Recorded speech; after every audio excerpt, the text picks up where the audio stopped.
Bismillahirrahmanirrahim. Assalamu alaikum student. I am Jalali Hassan, your math teacher.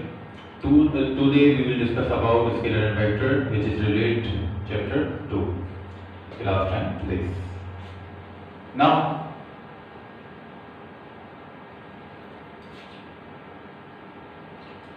we will discuss about scalar and vector. What is scalar and vector? Scalar quantities and vector quantities. We can say that scalar quantities and vector quantities. Scalar quantities have magnitude but no direction. इसका क्या मतलब होता है? Magnitude का मतलब यहाँ पे क्या होता है? मैग्नीट्यूड का मतलब होता है जिनको ऐसी क्वांटिटी जिनको मैग्नीट्यूड की तो जरूरत होती है, नीड होती है, लेकिन डायरेक्शन की नीड नहीं होती। मैग्नीट्यूड मीन्स आप कोई डिजिट समझ लीजिए। जैसे अगर मैं आपसे कहता हूँ टाइम, सर टाइम क्या होता है? आप कहेंगे सर 6 o'clock, 7 o'clock, 6 बज रहे हैं, 7 बज रहे हैं, 8 बज रहे हैं, लेकिन डायरेक्शन की नीड नहीं होगी इसको, ठीक है ना। अब टाइम एक ऐसी चीज है जिसको डायरेक्शन की नीड नहीं होती, तो अब आप नोट कीजिए कि यहाँ पे टाइम मौजूद है।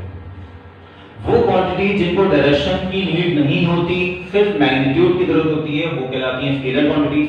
और वो क्वांटिटीज ऐसी क्वांटिटीज जिनको मैग्नीट्यूड और डायरेक्शन बहुत नीड हो, दोनों की नीड होती है, वो कहलाती हैं वेक्टर क्वांटिटीज, ठीक है। एग्जाम्पल मैं फोर्स की देता हूँ। एग्जाम्पल हमारे पास बहुत है, लेकिन मैं आपको फोर्स समझाने के लिए बता देता हूँ कि अगर आप एक बॉडी को पुश करते हैं, धक्का लगाते हैं, तो बेटा एक क्लियर बात है, इसमें कोई लॉजिक नहीं है, ऐसा कोई लॉजिक नहीं है कि अगर आप किसी गाड़ी को पुश करेंगे तो अगर आपकी डायरेक्शन इस जानिब है, आपकी जानिब ये डायरेक्शन ये है, आप इस जानिब पुश कर रहे हैं, तो ऐसा नहीं है कि गाड़ी इस साइड निकल जाएगी, नहीं। फोर्स वेक्टर क्वांटिटी है, मतलब फोर्स को डायरेक्शन की जरूरत है, जिस जानिब आप किसी बॉडी को पुश करेंगे उसी जानिब वो फॉरवर्ड, मतलब स्पेस थोड़ा सा क्रिएट करेगी, थोड़ा सा आगे चल जाएगी, वो ट्रैवल करेगी उसी जानिब, मतलब फोर्स जिस जानिब लगाई जाती है उसी जानिब वो बॉडी ट्रैवल करती है। तो स्केलर क्वांटिटीज ऐसी क्वांटिटीज होती हैं जिनको डायरेक्शन की नीड नहीं होती, सिर्फ मैग्नीट्यूड की नीड होती है। अब मैं मैग्नीट्यूड दोबारा बता देता हूँ, मतलब 1 to 9 यानी न्यूमेरिक डिजिट जितने होते हैं हमारे पास। और वेक्टर क्वांटिटीज ऐसी क्वांटिटीज होती हैं जिनको मैग्नीट्यूड की भी नीड हो और डायरेक्शन की भी नीड होती है, ठीक है। एंड देन ये सारी एग्जांपल्स आपके पास मौजूद हैं, तो इसको कुछ समझाने के लिए मैं व्हाइट बोर्ड का यूज करूंगा। तो I have to use white board. इसमें कुछ चीजें ऐसी हमारे पास, जैसे डिस्टेंस है, डिस्प्लेसमेंट है, तो आपको एक मैं एग्जांपल के समझाऊंगा ताकि आपको समझ में आ जाए बात। तो स्केलर क्वांटिटीज और वेक्टर क्वांटिटीज को समझने के लिए हमें चलना होगा व्हाइट बोर्ड की जानिब, तो ताकि मैं आपको एक एग्जांपल के जरिए समझा सकूं, तो क्लियर हो जाए आपके ब्रेन में कि डिस्टेंस और डिस्प्लेसमेंट क्या होता है, ठीक है ना। तो यहाँ पे हम वीडियो को पॉज करते हैं।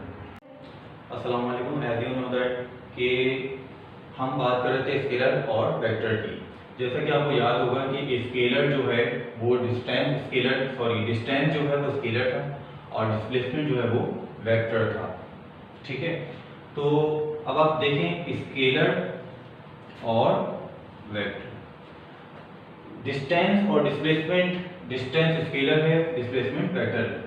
मैं रिपीट कर देता हूँ बात कि स्केलर वो क्वांटिटीज होती हैं जिनको मैग्नीट्यूड की जस्ट नीड होती है, डायरेक्शन की नीड नहीं होती, और वेक्टर को दोनों की नीड होती है, ठीक है।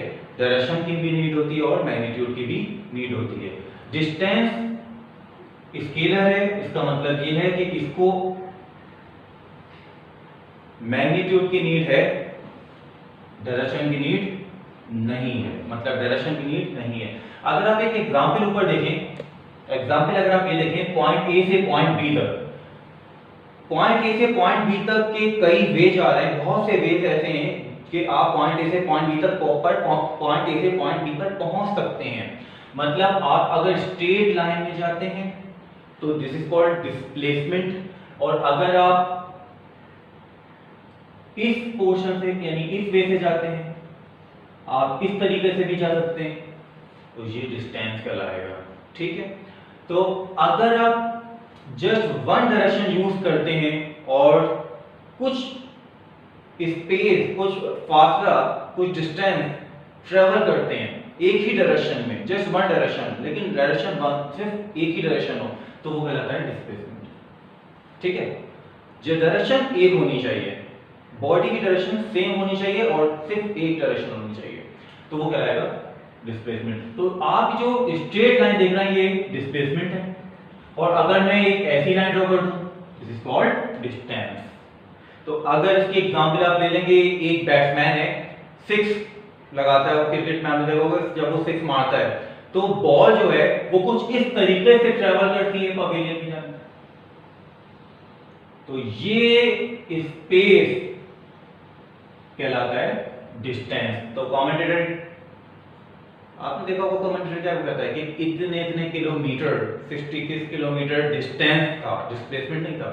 तो displacement, this is displacement, this is displacement, this is displacement, this is displacement, but this is distance. ठीक है, दिस इज डिस्टेंस। ठीक है, अब हम बात करते हैं टाइम। स्केलर था, अभी मैं आपको समझा चुका हूं। वेट इस वेक्टर है। डेफिनेशन फिर में रहे, स्केलर वो चीज होती है जिनको डायरेक्शन की नीड नहीं होती, वेक्टर वो चीज होती है जिनको डायरेक्शन की नीड होती है। आप नोट कीजिए कि weight, what is the wait?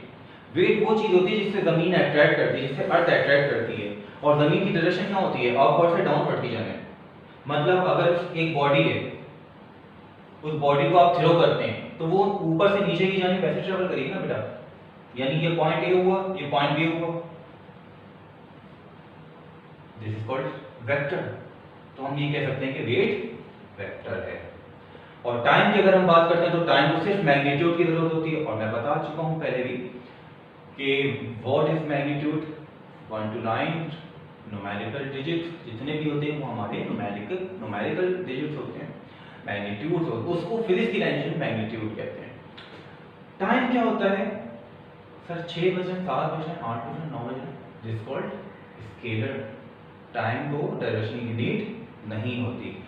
तो आई होप कि आपको समझ में आ चुका होगा कि what is the difference between scalar and vector. Scalar just magnitude and vector on both sides, यानी both things, magnitude plus direction।